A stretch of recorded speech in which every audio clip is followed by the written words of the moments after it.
I mean, I had a client the other day and she was going into mediation.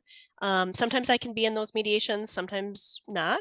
Um, and I was not in this one. And she came out and said, hey, here's kind of the summary of what was going on. She wanted to keep the house, which was okay.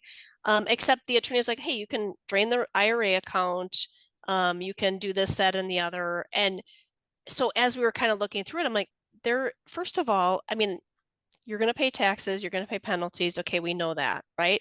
Are there other creative solutions that could be done to help you be able to stay there and free up? So we worked with, again, the CDLP and was able to free up about $585 a month positive cash flow for her while reducing her debt, while allowing her to pay the equity out to her spouse.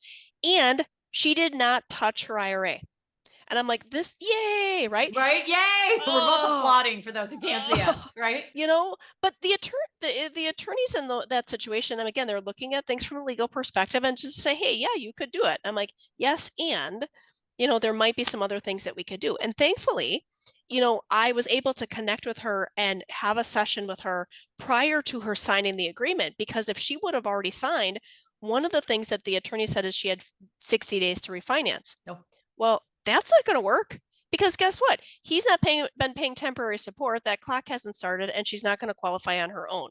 So that would have been a huge problem, and she could have found herself backed up to having a for sale sign in her yard because she didn't have enough time to refinance. And then usually it's, hey, if it can't be refinanced, then it's going to have to be sold.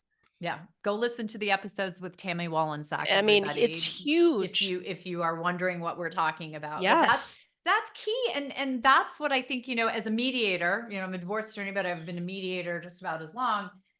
One of the things that I know is that generating as many options, as many different ways to achieve the end.